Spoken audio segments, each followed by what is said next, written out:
ये कहानी है सूरज की, जो एक ऐसे गांव से आता है जहां बिजली कभी कभी मेहमान की तरह आती है, लेकिन उसके सपनों की चमक सूरज की रोशनी से भी तेज है। सूरज के पिता दिहाड़ी मजदूर हैं और मां सिलाई का काम करती हैं। सरकारी नौकरी सूरज के लिए सिर्फ एक पद नहीं, बल्कि उसके परिवार को गरीबी के दलदल से बाहर निकालने वाली एकमात्र मजबूत रस्सी है।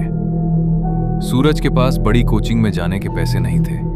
वो शहर के रद्दी वाले से किलो के भाव में पुरानी मैगजीन और किताबें खरीदता। उसकी सुबह 4 बजे शुरू होती थी। फटी हुई किताबों के पन्ने पलटते हुए वो अक्सर सोचता कि एक दिन वो खुद इन पन्नों पर अपनी सफलता की कहानी लिखेगा।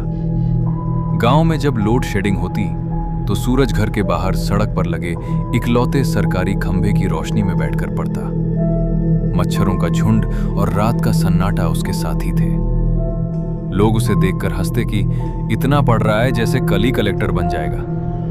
पर सूरज ने कानों में रुई और दिल में हौसला डाल रखा था।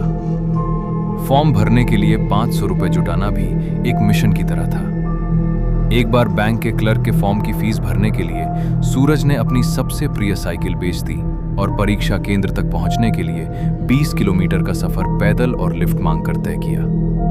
उसके फटे हुए जूतों ने उसके पैरों में छाले तो दिए, पर उसकी रफ्तार कम नहीं कर पाए। 2 बार वो सिर्फ 0.5 नंबर से मेरिट लिस्ट से बाहर हो गया। उस रात वो रोया नहीं, बस अपनी मां के पुराने सिलाई मशीन की आवाज सुनता रहा।